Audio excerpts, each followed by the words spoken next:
You know, Xbox fans will be long remembered for liking certain things just because Microsoft does it, and I think that Xbox Game Pass fits into that pretty perfectly. What we basically have going forward is a situation where Microsoft is going all in on services and things like that, whereas Sony is kind of taking a different route. Not to say that they won't ever do services, because obviously there is some money in that as well. But when you look at what's going on with, say, The Outer Worlds, which obviously is a successful game from a studio that Microsoft actually owns now, and when you see that they're actually kind of making so much money from this, and what the funny part is, they're making a lot of money off of PS4 sales, which is exactly what Microsoft wants to do. Let's not kid ourselves here. They've always wanted to make that Minecraft money off of other games as well. It's just that they didn't have another Minecraft.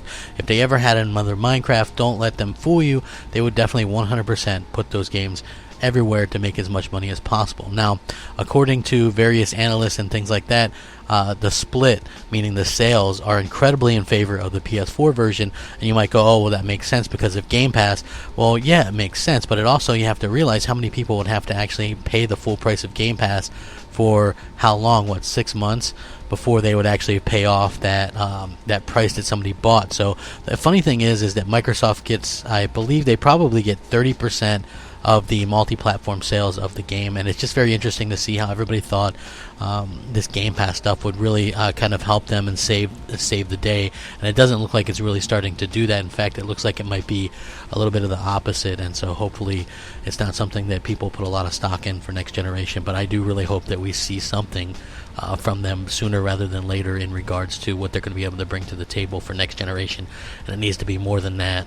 Basically what I mean is, a lot of people were expecting the Xbox Scarlet to put up a very big fight, and one of the big reasons for them putting up a big fight would be something like Xbox Game Pass, because it's a cheaper way to play your games. The problem is, the average person, you know, the average casual gamer, which I guess maybe that's who this is intended for, only buys like a Madden or Call of Duty a year to begin with, and so they're going to pay less money long term for that anyway. They're not really interested in the smaller games, plus they would still have to buy their Madden and their Call of Duty, since those games will never be in Game Pass to begin with.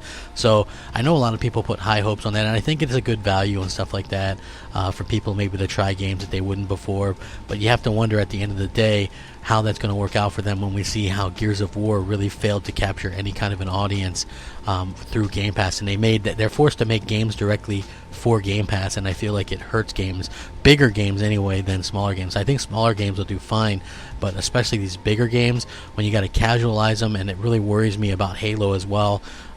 Building these games specifically for Game Pass, I think it takes on a whole different kind of meaning, and I think that a lot of people are going to be, they're not going to understand why these games are going to do so poorly, and especially with this, where a game is selling in favor of the PlayStation 4 by a large margin. And I know there's a lot more PS4 owners, but it really does speak volumes to the sales that people are going to be able to make off these things, as opposed to these especially for the AAA games anyway. I would love to hear your thoughts and opinions on it. Sound off, rate, comment, subscribe. Thank you for watching. Rack 'em up. Crapgamer out.